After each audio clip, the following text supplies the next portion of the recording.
Oi pessoal, eu sou o professor Rodrigo César. Nesse vídeo eu vou fazer um exercício de termodinâmica que foi tirado do livro do Cengel. O problema é o 4.25 que está aí na tela.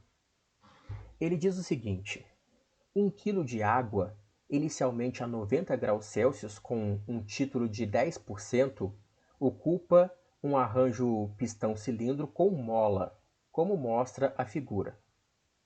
Esse dispositivo é então aquecido até que a pressão atinja 800 kPa e a temperatura seja de 250 graus Celsius. Determine o trabalho total produzido durante esse processo em kJ. Então vamos lá resolver o problema. O primeiro passo nesse problema aqui é ir em qualquer tabela termodinâmica para a água e tirar essas três informações aqui, ó. Essa primeira, onde está o meu mouse, é a temperatura crítica da água. Aqui embaixo, ó, a pressão crítica da água. E aqui embaixo, a última informação, é a constante de gás ideal para a água. Então é bem fácil encontrar essas informações em qualquer tabela termodinâmica e eu tirei da tabela atrás do livro. E aqui no enunciado nós temos algumas informações também, ó, que nós temos que anotar. Nós temos 1 kg de água, essa é a massa da nossa substância, que eu anotei aqui embaixo. Ó. Essa informação, vou voltar lá no texto, no enunciado. Nós temos um estado inicial, que eu vou chamar de estado número 1, que nós sabemos a temperatura número 1, 90 graus Celsius, e nós sabemos também o título, hein? 10% é a mesma coisa que 0,1.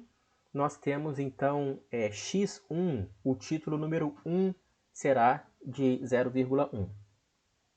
E nós temos informações sobre o estado final, o estado número 2, que é aqui, ó, onde está o meu mouse, a pressão do estado número 2, 800 kPa, e aqui um pouquinho mais para o lado, a temperatura do estado número 2, 250 graus Celsius. São essas informações que nós temos. E eu vou aqui para baixo só para mostrar que eu anotei essas informações aqui, ó. Do lado de cá, as informações do estado número 1, a temperatura e o título do estado número 1. E aqui do lado, anotei as informações do estado número 2, pressão e temperatura desse estado número 2. E como nós queremos nesse problema, aqui em cima, ó, determinar o trabalho total produzido nesse problema, nós temos que buscar informações de volume específico, tá bom? Então, tanto aqui ó, no estado número 1, quanto aqui do lado no estado número 2, nós queremos saber volume específico. Nós queremos saber V1 e V2 nesse problema para que a gente possa calcular esse trabalho. E nós vamos começar pelo estado número 1. Olha só o que nós temos no estado número 1. Eu fui numa tabela também do livro para água e tiramos essas informações aqui dessa tabela. Ó. Olha só que tabela é essa. Tabela de líquido vapor saturado. Porque é isso que acontece no estado número 1, tá? A nossa água ela é uma mistura de líquido vapor saturado. Olha só, segundo o enunciado, a temperatura que a água tem nesse estado é de 90 graus Celsius. Eu transformei para Kelvin aqui também. E se nós formos nessa tabela, a gente fala que é na entrada de temperatura, tá? Então nós vamos procurar uma tabela com esse título aqui mesmo. É claro que a substância é a água. E nós vamos procurar nessa tabela essa temperatura aqui, ó, a número 1. E o restante nós vamos encontrar na tabela. Estará escrito lá, ó, que a pressão número 1, então, tem esse valor. Essa é a pressão de saturação. Esse aqui é o volume do líquido saturado. E aqui embaixo o volume do vapor saturado. Então nós vamos encontrar, a partir da temperatura que nós já conhecemos aqui, nós vamos encontrar então três informações dentro dessa tabela. P1, VL e o VV. Pronto, nós temos agora essas quatro informações sobre o estado número 1.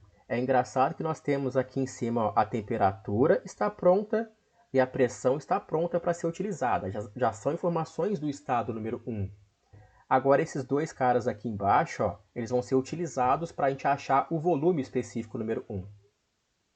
E como nós vamos fazer isso? Ó, é onde está o meu mouse aqui agora. Ó. Olha só, o V1 nós vamos calcular como o V do líquido. Então começa com esse valor aqui, ó, V do líquido. Mais 10%, porque esse cara aqui é o título, tá? 10% e aqui a diferença ó, entre o V do vapor e o V do líquido. E ao fazer as contas, nós temos esse V1, enfim, o V do estado número 1, volume específico do estado número 1. Tá? Então, é o V específico então, do líquido que está aqui, mais 10% da diferença entre vapor e líquido. Então, é sempre assim que a gente calcula as informações. E nós temos todas as informações, então, do estado número 1, repararam? Então, além do T1 e do P1, essas informações não são as que nós estávamos querendo muito mais, era o volume específico número 1 aqui embaixo. Ó. Então, nós sabemos tudo sobre o nosso estado número 1. Nós temos que, então, para o estado número 2, achar o volume específico lá. Para o estado número 2, nós vamos reparar o seguinte, ó. Nós vamos tentar tratar o estado número 2 como sendo um estado de gás ideal. Para isso, nós temos que reparar o seguinte, ó, pressão relativa número 2, porque nós estamos fazendo para o estado número 2, hein? É a pressão no estado número 2 dividido pela pressão crítica. E os valores estão aqui, ó, mas eu tenho que ir lá em cima mostrar esses valores para vocês. Vou andar aqui um pouquinho para cima. Olha a pressão no estado número 2, que é 800 kPa. Anotem essa informação aí.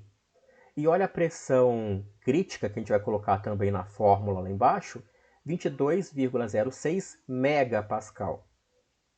É claro que a gente tem que colocar todo mundo na mesma unidade, tá?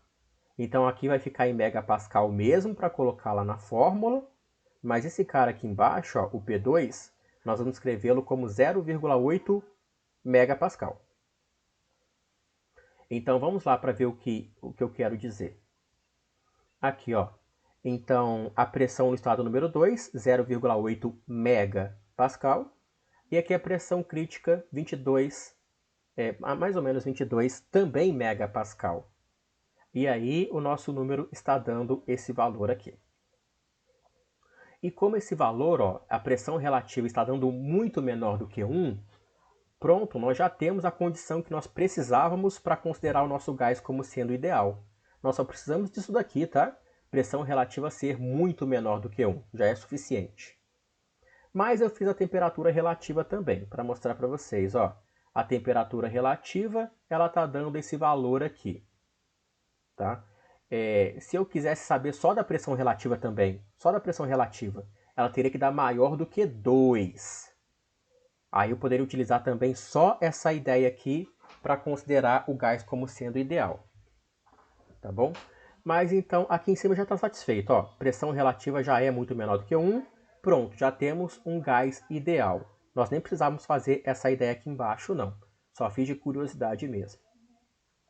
Então, o nosso estado número 2, gente, é um estado de gás ideal. Se é um estado de gás ideal, nós podemos utilizar essa equação aqui em cima, ó. P2V2 igual a RT2.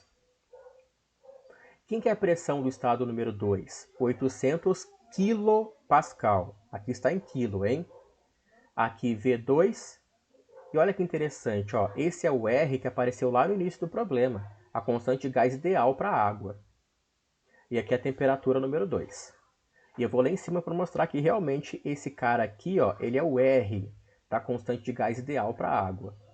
Vou lá em cima para mostrar para vocês, ó. Está aqui. É uma daquelas 3 informações que a gente começou o nosso problema com elas. E ela está em kJ, ó. Por isso que a pressão tem que ser em kPa também. E aí nós vamos lá embaixo de novo, vamos voltar lá, para terminar as nossas contas, ó. Então, nós estamos nessa parte onde o meu mouse está, nós fizemos a substituição de todo mundo, e nós calculamos então um volume específico número 2. É o volume do estado número 2, ele está anotado ali. Então nós já temos todas as informações que nós precisamos, hein? além da temperatura e volume que nós já tínhamos no estado número 1 e número 2, nós achamos os volumes que nós já tínhamos falado sobre isso, que eram medidas extremamente importantes para calcular o trabalho. E eu anotei aqui de novo, ó, onde está o meu mouse, o volume número 1 e o volume número 2 que nós achamos anteriormente. Relembrando que o volume número 1 foi retirado, nós calculamos na verdade, mas em cima de medidas retiradas de uma tabela de líquido vapor saturado para água que a gente pode encontrar no final de qualquer livro. Então foi aí que nós tiramos o V1. E o V2 nós achamos porque o estado número 2 é um estado de gás ideal. E olha só que interessante, gente. Eu fiz aqui do lado, ó, num programa chamado RefProp.